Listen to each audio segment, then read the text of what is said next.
Ankita Bhandari murder case की। 2022 से शुरू हुई अंकिता की लड़ाई अब तक जारी है।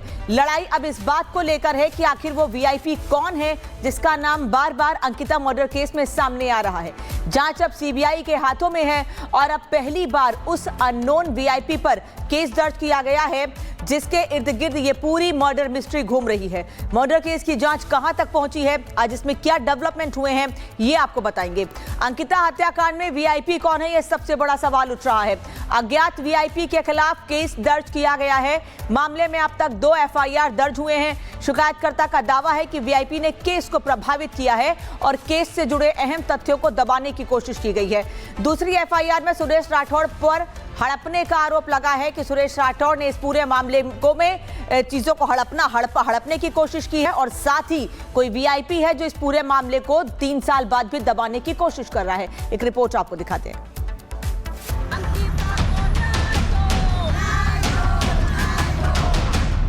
उत्तराखंड की बेटी को इंसाफ दिलाने के लिए आज उत्तराखंड बंद है, बाजार बंद है, दुकानों के शटर गिरे हैं।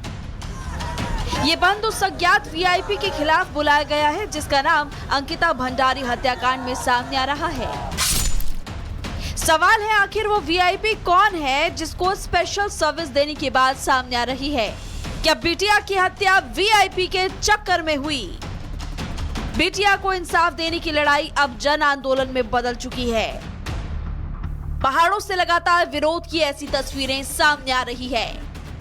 देहरादून में इस वक्त मैं मौजूद हूँ और तस्वीरें आप देखेंगे, एक तरफ प्रोटेस्टर्स प्रोटेस्ट कर रहे हैं अंकिता को न्याय दिलाने के लिए, वही आज उत्तराखंड बंद का आह्वान किया गया। लेकिन जो दुकानें खुली थी उन दुकानों के बाहर जब प्रदर्शन हुआ तो वो दुकानें भी अब आप देख रहे हैं कि जो दुकानदार है वो यहाँ पर शॉप्स बंद कर रहे हैं। दूसरी तरफ आप देखेंगे तमाम जो प्रोटेस्टर्स सिर्फ अनुरोध कर रहे हैं कि दुकानें आप यहाँ पर अपनी बंद कर दीजिए, दोपहर 2 बजे तक के लिए बंद कर दीजिए। और वही तस्वीर आप यहाँ पर देख रहे हैं कि प्रोटेस्टर्स के उसको बोलने पर जो दुकानें हैं वो यहाँ पर बंद कर रहे हैं। हम कोई जोर जबरदस्ती नहीं कर रहे हैं। हम कह रहे हैं कि एक दिन अंकिता के लिए आप बंद कीजिए। पूरा पहाड़ बंद है, एक भी दुकान पहाड़ में नहीं खुली है।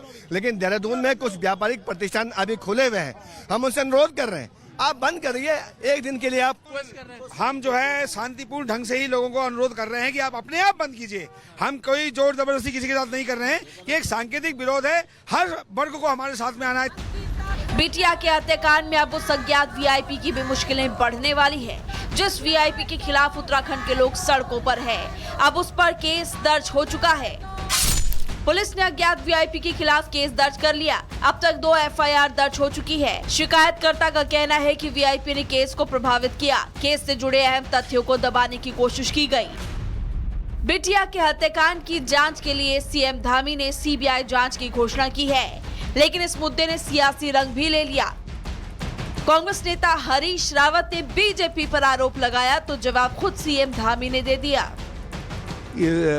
इस हत्याकांड की जांच जो है और इससे जुड़े हुए विभिन्न पहलुओं की जांच सुप्रीम कोर्ट के माननीय जज महोदय की देखरेख में सीबीआई द्वारा करना इसलिए आवश्यक है ताकि जो वीआईपी जिसका कद इतना लंबा है कि 3-3.5 साल तक पूरी सरकार उसको बचाने में लगी हुई है, साक्ष्य नष्ट हो जाते हैं, मंथरा रिजॉर्ट में आग लगा दी जाती है, बुलडोजर फिरा दिया जाता है, सीसीटीवी कैमरे नष्ट कर दिए जाते हैं, तो ये लोगों को संदेह बना रहेगा कि न्याय नहीं मिलेगा बेटी को। इसलिए न्याय के हित में है